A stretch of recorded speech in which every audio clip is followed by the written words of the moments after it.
Hi team, Matt Young here to talk about the reconstructing of the operating model for quality sport experiences.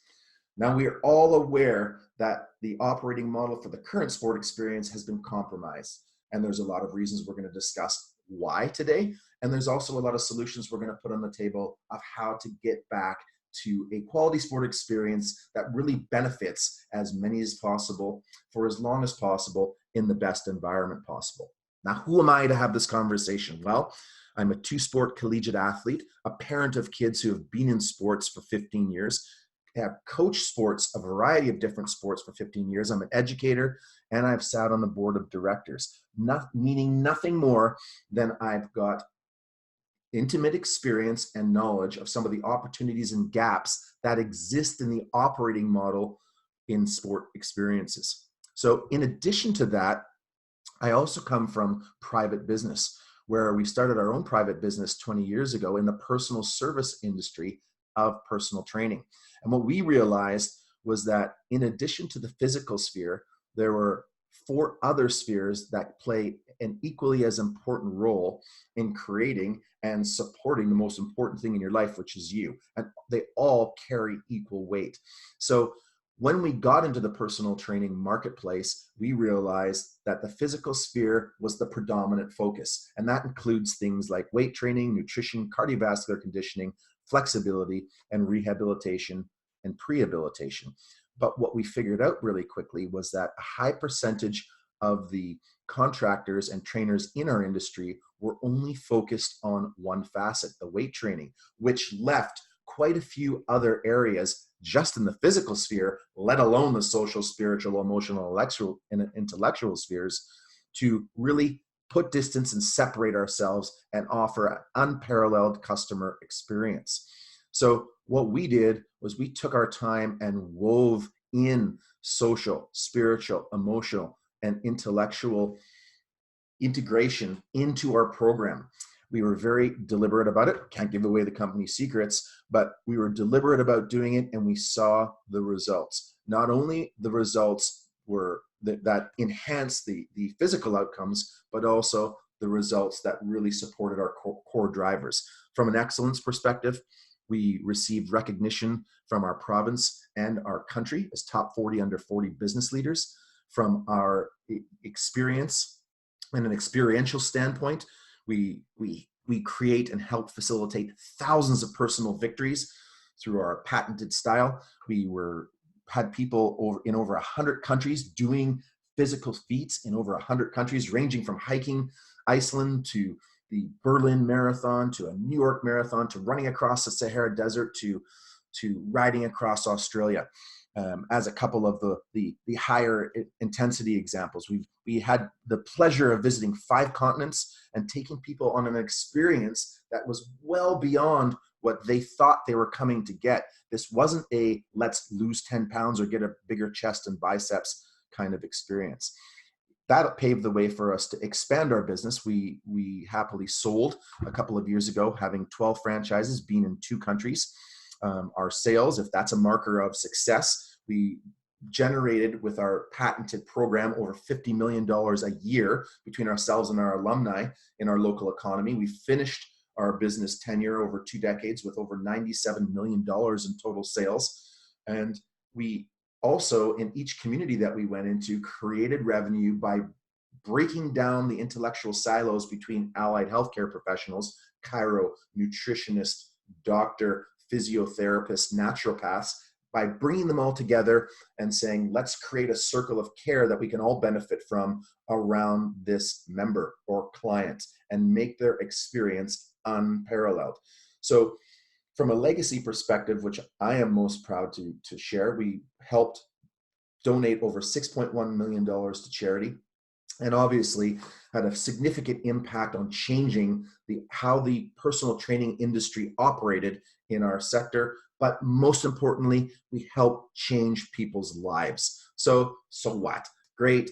How does this relate to sport? Well, when we got into sport, we started to see the exact same thing. There were 5 spheres that comprise the most important thing in sport, which is athlete development and a quality sport experience. Those are competence, confidence, character, connection, and culture. And again, they are equally weighted. And again, just like the personal training industry, when we came into the sport industry, we saw that it was dominated by a focus on competence. So the physical skills being the technical tactical skills, sleep, nutrition, rest and recovery, rehab, and prehab.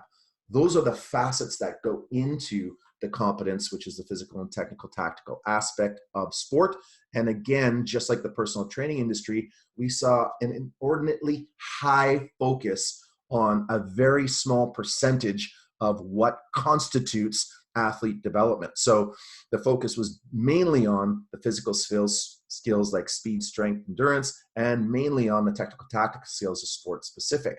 Now, not to say that this is not okay and that these aren't important facets, but when we look at this and when we add it all up numerically, we're really only tapping into 8% of what should be a 100% positive quality sport experience. So we can see at the operational levels, we have been misled or we have been steered towards a direction that is really only a fraction of what we should be uncovering to help young men and women develop confidence and competence as they move not only through their sport, but through their lives to be better partners, to be better friends, to be better members of the community, to be better members in the workforce. So really, why are we focused on that elite training model that's designed for the 2 to 5% and trying to superimpose that over absolutely everybody, the 98%? It didn't make sense. And this is one area where the operating model of sport needs to change and can be better. Now, we didn't just talk about it, we did it. So we were very intentional about infusing markers and drills and skills that really tapped into confidence, brought out some of the characters and highlighted, talked about connection in an increasingly disconnected world, and helped organizations, teams, coaches really focus on developing a positive culture. Now, if we're going to do that, as we can see, the difference and gap between those who only focus on the physical and technical tactical skills and those who focus on all the other facets and pillars of athlete development, not only are we going to help the competence, but we're going to have some good outcomes. What do those outcomes look like? Well, number one, enjoyment. So first of all, why do people play sports? Why do kids play sports in the first place? We don't have to guess. They've told us. Fun, friends, fair play, friendly competition, finish the season better than they started. So are we doing that by only focusing on the physical and technical tactical skills? Absolutely not. If there's only one winner, even if it's in the division and even if it's in the age group, then really we need to create more winners, because that's going to create more enjoyment, and winners just isn't only reflected by the schedule, the standings, and the score sheet. With that, we're going to create a whole host of new positive experiences, which might go undetected if we only focus on the physical and technical tactical skills. And those experiences are teammates and bonding and feedback, winning and losing and communication, and all of those kind of software skills that we really need to highlight in a world that is increasingly going specialized. And we're going to talk about that in a minute.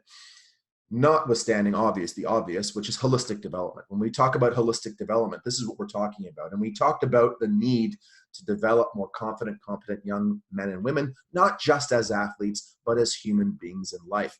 We cannot tout holistic development if we're only focused on the physical and technical tactical aspects of performance. Now, what about the high performers? Everyone's probably saying, well, hang on a second. Is this about participation ribbons for everybody? Absolutely not. There is nothing wrong with competition. There is nothing wrong with winning. There is nothing wrong with aspiring to be our best. But aspiring to be our best doesn't just happen in one facet of athlete development. It happens in a variety of facets of athlete development. And those wins can come through predetermined goals that have been set before the games and before practices that don't have anything to do with the schedule, the score, and the standing. The high performers are not going to lose out. They're going to find their way, and we'll talk about why they're going to find their way in a second. But most importantly, the underwriting theme of we need to reconstruct the operations is because we need to foster a better love of the game, not just for the athletes that are in it, but just for the whole support system around sport. It's not just about continuing on as an athlete. It's about continuing on as an ambassador of athletics, a spectator of sport, an official, a volunteer coach, someone who volunteers, someone who continues to implement and embrace the positive culture of activity, movement, competition, and sport, not just through the sport lens, but through life. So we really want to focus a love of the game, and that's what we're trying to do. Now, is this just one person? Is there any evidence to back this up beyond anecdotal or beyond my own experience? Yes, I'm happy to report that there is. One of the better books that we've seen is Coaching Better Every Season by Wade Gilbert. So Wade and his team of sports scientists went out and intentionally connected with the best coaches in a variety of different sports to see what the common thread was that allowed them to be the best. What were the commonalities?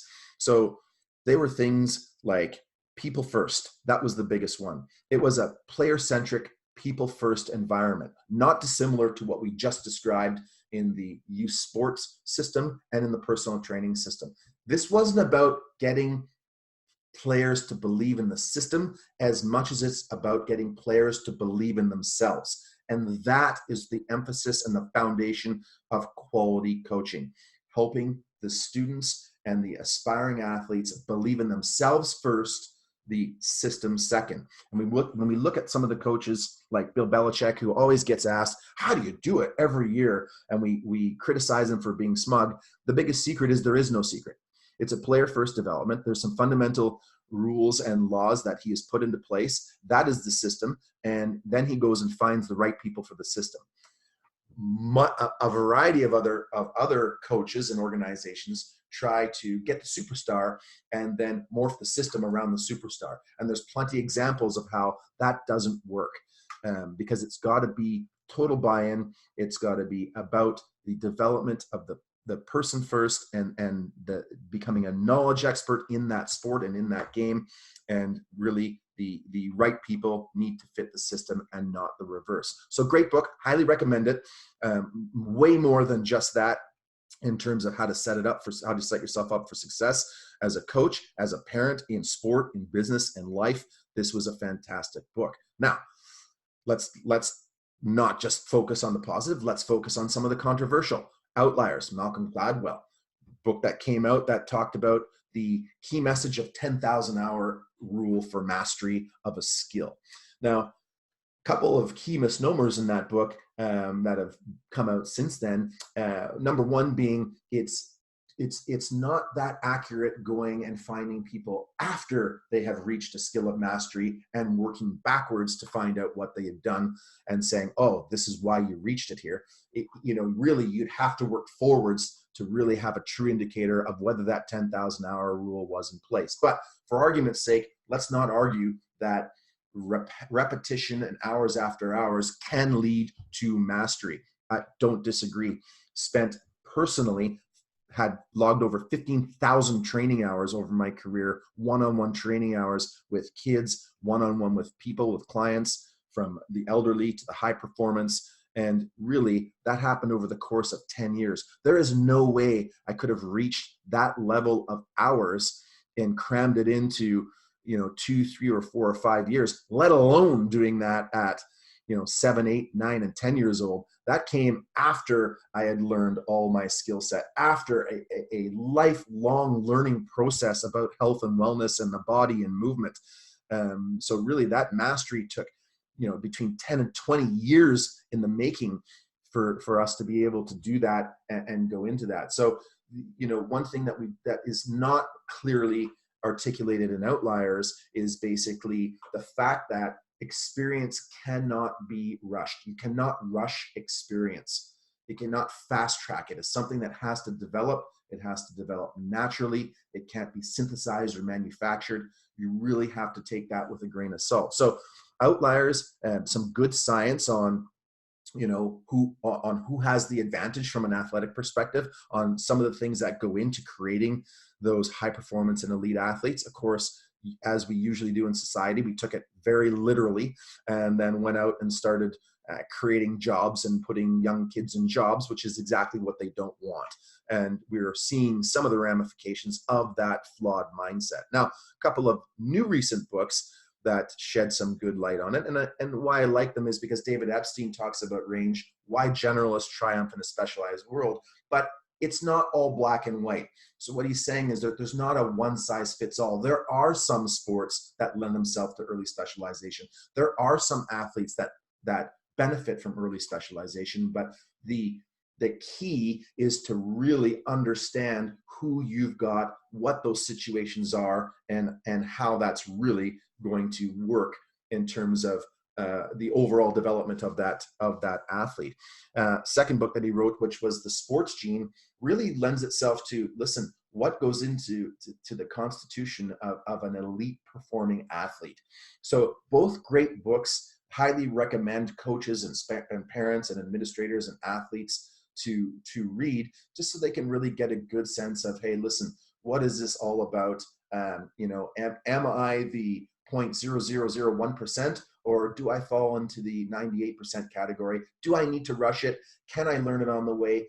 Can I make a decision at any time in my sport career that I want to do X, Y, and Z? And the answer is yes. So, some of the key messages in that were, obviously, there's greater benefit for the majority of people in generalizing than there is specializing, not just in sport, but in other facets. So again, great book, highly recommend it. And again, The Sports Gene was a great read as well. Now, let's get into that elite level performance. And what does that look like? What are the components of elite level performance? Well, we can say, give or take a few percentage points, 40% is based on genetic predisposition in this new world. And we're talking again about elite level performance.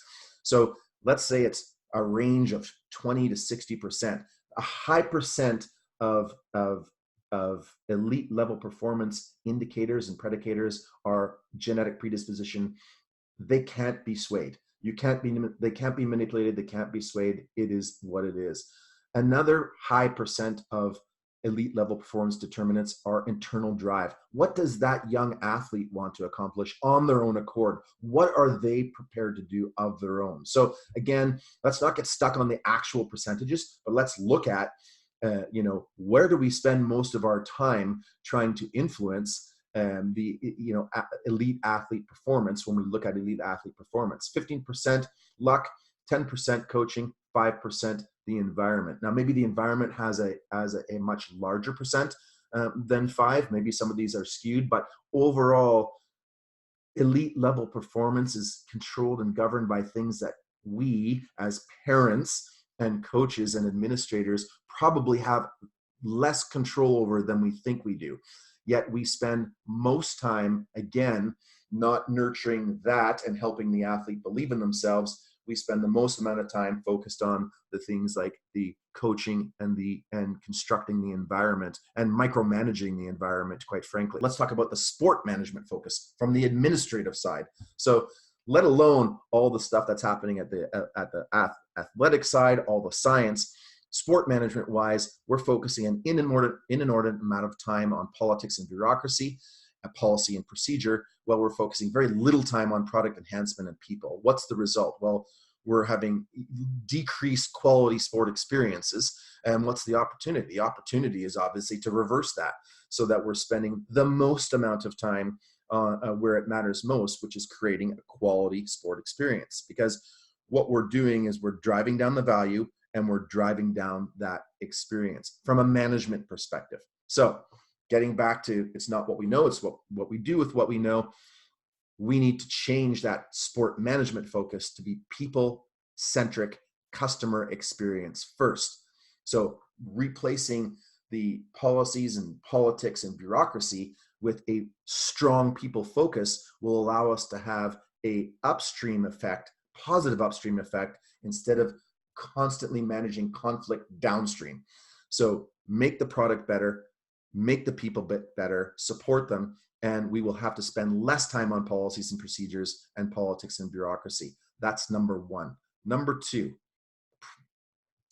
understanding elite level performance and really managing our perspective and expectations accordingly. And again, give or take these percentages, listen, there's a high level of elite level performance that falls outside of our control and influence. So are we better served to try to push that and manufacture it and try to make it happen? Or are we better served in trying to help the young man or woman believe in themselves and be the best that they can be and take their genetic talents, internal drive, and with a little bit of coaching, a lot of luck, and creating the right environment for them, helping them reach the level they want to attain. So maintaining that perspective as parents. We won't get into the specifics, and we won't pick on any sports because it's become prevalent in almost every sport. And lastly, understanding that the development of the person should supersede the development of the player. And we use the example, help people believe in themselves first, the systems second. So we do that for not just a physical and technical tactical standpoint, but really the mental psychological, the mental leadership, the social emotional and connection, and really underpinning it all, what is a quality culture and a quality organization? Those are the lessons that really help develop the entire person. And that is athlete development. If we are not measuring this, if we are not thinking about how to break this down, if we are not thinking about how to quantify this and qualify this, we need to stop using the word athlete development. And really, we could take out the word athlete and we could put in the word human, because that's what we're talking about, is human development. So that's a little overview. Again, reconstructing the sport operations model, because that is where the number one opportunity is within ourselves at the administrative level, at the coaching level, and at the parent and athlete level. That is the number one opportunity about how we can reconstruct the operations of quality sport experiences. Thanks for listening. If you have any questions or want to know any more, info@qcoachingcollective.com. Again, info@qcoachingcollective.com. And we hope you enjoyed the segment.